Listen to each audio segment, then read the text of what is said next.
Hello student, चलिए start करते हैं क्लास 9 चैप्टर 6.2 का question 5। In figure A B line parallel to C D और एंगल ए पी क्यू हमको दिया है बच्चों 50 degree and P R D हमको दिया 120 degree. Find x and y. ठीक है बच्चों, चलिए जो गिवन दिया हम लोग लिख लेते हैं। यहाँ हमको गिवन दिया है बच्चों ए बी लाइन हमको पैरेलल है सी डी को। ठीक है बच्चों, उसके बाद एंगल पी आर डी हमको दिया है 127 डिग्री। फिर एंगल हमको दिया है ए पी क्यू हमको दिया है 50 डिग्री। इसमें हमको एक्स एंड वाई की वैल्यू फाइंड करना है। ठीक है, प्रूफ क्या करना है? टू प्रूफ दैट हमको करना एक्स एंड वाई का वैल्यू फाइंड करना है। ठीक है बच्चों, देखिए कैसे करेंगे। हमको ए पी, देखिए यहाँ पे ध्यान दीजिए, ए पी और आर, ठीक है, एक्सटेंड करेंगे। A P R equal to हमारा हो जाएगा पी आर डी बच्चों देखो, A P Q equal to हमारा P R D by alternate interior angle. ठीक है ना बच्चों, देखिए यहाँ पे वही कर लेते हम। Angle A P R equal to हमारा हो जाएगा angle P R D. Reason बता दीजिए, अल्टरनेट इंटीरियर एंगल। ठीक है बच्चों, उसके बाद यहाँ पे देखिए हमको ए पी आर हमको दिया है कितना, अभी तो हमको मालूम है ए पी आर हमको दिया है 50 डिग्री। ए पी आर ये वाला 50 डिग्री दिया है बच्चों, राइट। या लिख दीजिए कितना आ जाएगा आपका, ये आ जाएगा आपका 50 डिग्री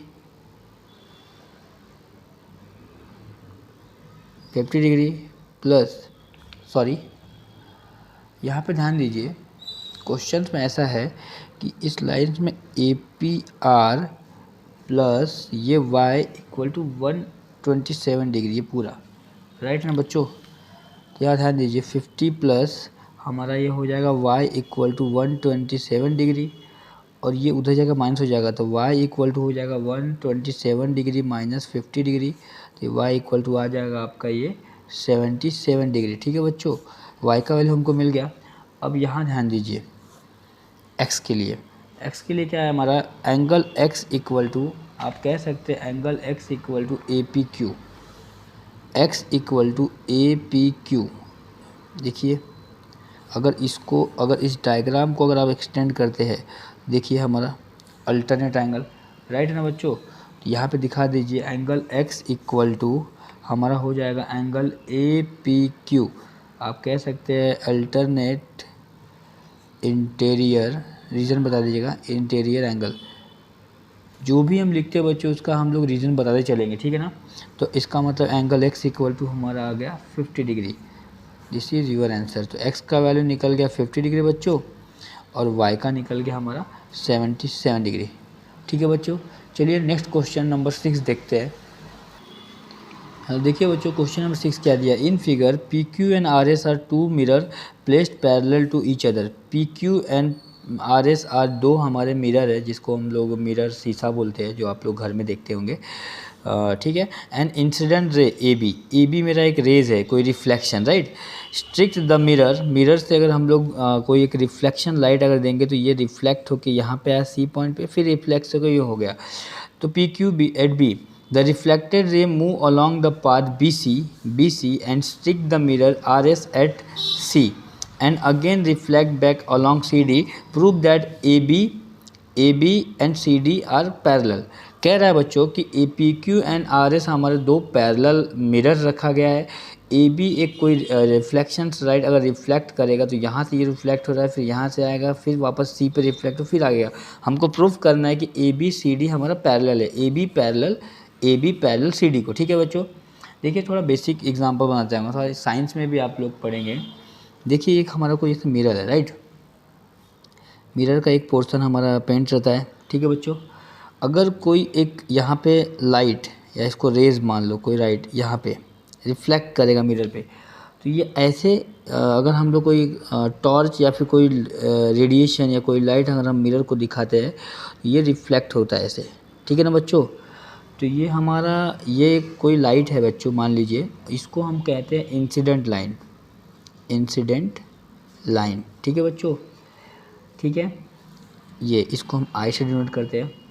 और ये जो इसको ये जो रिफ्लेक्ट हो रहा है बच्चों, रिफ्लेक्ट, ठीक है, इसको हम आर से डिनोट करते हैं, ठीक है बच्चों।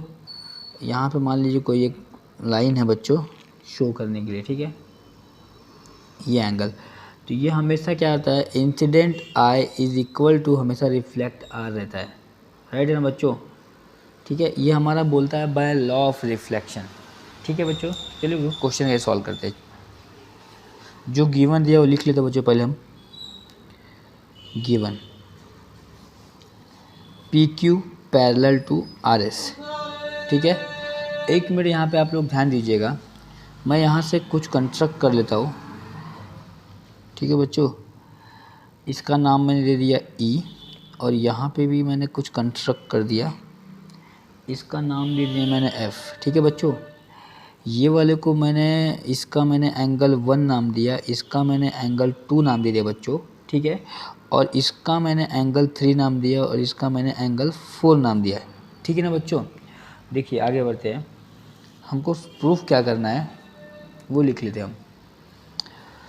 टू प्रूफ करना है हमको A B is parallel to C D. हमने कंस्ट्रक्ट क्या किया बच्चों, हमने कंस्ट्रक्शन जो किया वो लिख लीजिए, B E is perpendicular to P Q and C F is perpendicular to R S, ठीक है बच्चों। अब यहाँ पे देखिए हमने कंस्ट्रक्ट किया, यहाँ पे देखिए एंगल 1 बराबर एंगल 2 हो जाएगा, और एंगल 3 बराबर एंगल 4, अभी तो हमने देखा बाय लॉ ऑफ रिफ्लेक्शन की वजह से, ठीक है बच्चों। तो यहाँ पे बता दीजिए एंगल 1 इक्वल टू एंगल 2 हो जाएगा, इसको इक्वेशन 1 दे दीजिए आप लोग, और एंगल 3 इक्वल टू एंगल 4 हो जाएगा, इसको इक्वेशन 2 दे दीजिए। और इसका रीज़न बता दीजिए, इनका रीज़न बता दीजिए बाय लॉ ऑफ रिफ्लेक्शन, या फिर आप ऐसे भी कह सकते हैं कि incident angle and reflected angle are equal, ठीक है बच्चों। तो देखिए जब हमारा एंगल 1 बराबर एंगल 2 और एंगल 3 बराबर एंगल 4 है, तो आप कह सकते हैं ना एंगल 2 बराबर एंगल 4, ठीक है ना। देखो ना बच्चों, एंगल 2 बराबर एंगल 4, ठीक है ना। ये आपका इक्वेशन थर्ड हो गया। इसका रीज़न बता सकते हैं आप लोग, अल्टरनेट एंगल, ठीक है ना बच्चों। अब देखिए फ्रॉम इक्वेशन, यहाँ लिख दीजिए फ्रॉम इक्वेशन 1, 2 एंड 3, तो हमारा एंगल 1 बराबर हमारा एंगल 4 हो जाएगा। देखिए एंगल 1 बराबर एंगल 2, एंगल 3 बराबर एंगल 4 है, तो ठीक है ना। तो एंगल 1 बराबर एंगल 4 है, देखिए यहाँ पे उससे एंगल 4 और एंगल 4, राइट है ना बच्चों। यहाँ पे बता दीजिए आप कि so angle 1 plus angle 2 equal to angle 3 plus angle 4, so A B line parallel to C D हो गया। ये भी आप बता सकते हैं बाय अल्टरनेट एंगल, और यही तो हमको पूछा था बच्चों, ठीक है। तो हैंस प्रूफ। कोई भी टॉपिक नहीं समझे तो आप लोग कमेंट्स कीजिए, लाइक कीजिए बच्चों। Thank you.